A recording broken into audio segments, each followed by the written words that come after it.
Dear viewers, WB class টুলের পক্ষ থেকে সবাইকে স্বাগতম। আশা করি সবাই ভালো আছো। আজ আমরা একটা খুবই মজাদার অঙ্ক নিয়ে আলোচনা করব।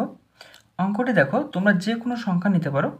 তো আমরা এখানে যে কোনো দুটি সংখ্যা নেব, সেই দুটি সংখ্যা দিয়ে কীভাবে একটা মজাদার অঙ্ক আমরা আজকে করব সেটা চলো দেখা যাক। দেখো, র্যান্ডমলি এখানে তোমরা কিন্তু যে কোনো সংখ্যা নিতে পারো। তো আমি এখানে দুটি সংখ্যা নেব, তাই তো। এখানে আমি একটা নেব 18, একটা নেব 24। এই দুটি সংখ্যা আমি নিলাম। তোমরা এখানে কিন্তু যে কোনো সংখ্যা নিতে পারো। তো আজকের যে মজাদার অঙ্কটি করব সেটা হলো, দেখো, যে দুটি সংখ্যা আমরা নিলাম এই দুটি সংখ্যার গুণফল যতটা হবে, এই দুটি সংখ্যার লসাগু এবং গসাগু গুণ করলে কিন্তু ততটাই হবে। দেখো, এই দুটি সংখ্যাকে আমরা গুণ করলে কত পাবো? আমরা এটা প্রথম সংখ্যা দ্বিতীয় সংখ্যা নিলাম, এই দুটি সংখ্যাকে গুণ করলে আমরা কত পাবো আগে দেখে নিই।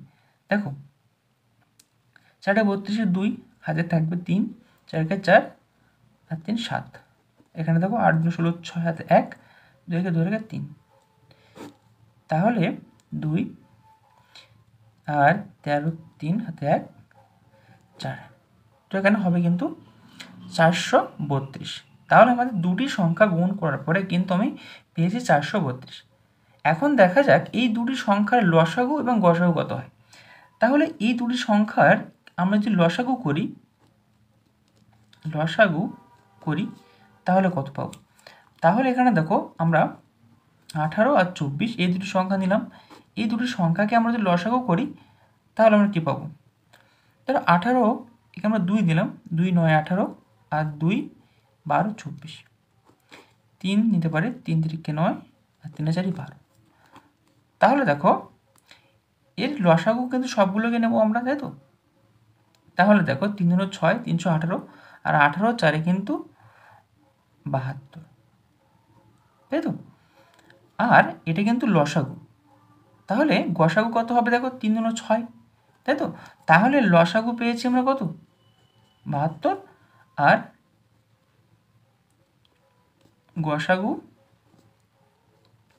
গসাগু পেয়েছি আমরা কত? 6। তাহলে যে কোনো দুটি সংখ্যার গুণফল এবং সেই দুটি সংখ্যার লসাগু ও গসাগুর গুণফল কিন্তু সমান হবে। দেখো, 6 2 12, 2 হাতে 1 আর 6 হাতে 42 আর 1 কিন্তু 43। তাহলে দেখো, আমরা যে দুটি সংখ্যা নিয়েছি সেই দুটি সংখ্যার গুণ করলে যত পেয়েছি, সেই দুটি সংখ্যার লসাগু এবং গসাগু গুণ করে আমরা কিন্তু সেই ততটাই পেয়েছি। তাহলে আমাদের সূত্রটা কি হচ্ছে? দেখো, তাহলে কিন্তু আমাদের সূত্রটা কিন্তু এটা হচ্ছে, দেখো, দুটি সংখ্যার গুণফল সমান সংখ্যা দুটির লসাগু গুণ গসাগু। তাহলে দুটি সংখ্যাকে আমরা গুণ করে, দুটি সংখ্যার গুণ করলে যত পাবো সেটা সমান কি হবে না, সংখ্যা দুটির লসাগু গসাগু গুণফলের সমান হবে। এটা কিন্তু আমরা সূত্র থেকে পেয়েছি। এখন এই থেকে কিন্তু একটা অঙ্ক আসে, সেটা হলো, দেখো, এমন দুটি সংখ্যার লসাগু ও গসাগু যথাক্রমে 150 ও 5, একটি সংখ্যা 25 হলে অপর সংখ্যাটি কত? তাই তো। দেখো, এটা কিন্তু খুব সহজ। আমরা যে ট্রিক্সটা করেছি, এই যেটা শিখলাম, এটার মাধ্যমে কিন্তু আমরা এই অঙ্কটা সলভ করতে পারি, তাই তো। তাহলে এখানে দেখো, দুটি সংখ্যার লসাগু গসাগু যথাক্রমে 150 ও 5 বলেছে। তাহলে লসাগু আর গসাগুকে গুণ করা মানে কি? লসাগু আর গসাগুকে গুণ করে যত পাবো নিশ্চয়ই সংখ্যা দুটির গুণফল, তাই তো। তাহলে সংখ্যা দুটিকে গুণ করে আমরা যত পাবো সংখ্যা দুটির লসাগু গসাগু কিন্তু একই হবে। তাহলে আমরা এই দুটি গুণফলকে আমরা যদি 25 দিয়ে ভাগ করে দিই তাহলে কিন্তু আমাদের উত্তর বেরিয়ে যাবে, তাই তো। তাহলে যদি আমরা এই সূত্র ধরে করি তাহলে আমাদের কি হবে? দেখো, দুটি সংখ্যার গুণফল, তাহলে আমরা লিখব প্রথম সংখ্যা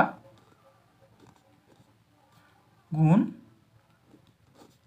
দ্বিতীয় সংখ্যা সমান সমান কি হবে না, লসাগু গুণ গসাগু। ওকে, তাহলে প্রথম সংখ্যা গুণ দ্বিতীয় সংখ্যা। তাহলে প্রথম সংখ্যা আমরা একটা সংখ্যা 25 দেওয়া আছে, আর একটা সংখ্যা আমরা জানি না। তাহলে প্রথম সংখ্যা গুণিতক দ্বিতীয় সংখ্যা সমান সমান লসাগু গুণ গসাগু। তাহলে এই দুটি সংখ্যার লসাগু আর গসাগু কত বলেছে? 150 গুণ 5, তাই তো। তাহলে আমরা কী করবো দেখো, তাহলে দ্বিতীয় সংখ্যাটাও বের করতে হবে আমার উত্তর। তাহলে আমরা লিখব দ্বিতীয় সংখ্যা সমান, এটা দেখো গুণের সম্পর্ক ছিল, এ সাইডে কী হবে, ভাগের সম্পর্ক হবে। 150 × 5 / 25। তোমরা 25 দিয়ে যদি ভাগ করি তাহলে কিন্তু আমরা উত্তর পেয়ে যাবো। দেখো 25 4 কিন্তু 100, আর এখানে দেখো 50, তাহলে কত হবে, 25 4 আর দিকে হবে 2 6, তাহলে 25 6 150, আর 6 আর 25 গুণ করলে আমরা কত পাবো, 30 পাবো, তাই তো। 25 আর 6 গুণ করলে আমরা 30 পাবো। তাহলে একটা সংখ্যা কিন্তু 25 আমরা দেওয়া ছিল অঙ্কে, আর একটা সংখ্যা আমরা দ্বিতীয় সংখ্যা কিন্তু পেয়েছি 30, তাহলে উত্তরে পেয়ে যাব। তাহলে কিন্তু আমাদের মনে রাখতে হবে যে দুটি সংখ্যার গুণফল, অর্থাৎ যে কোনো দুটি সংখ্যাকে আমরা গুণ করলে যত পাবো, সেই দুটি সংখ্যার লসাগু আর গসাগু গুণ করলে কিন্তু ততটাই পাবো। এটাই ছিল আজকের অঙ্ক। ভিডিওটি দেখার জন্য অসংখ্য ধন্যবাদ।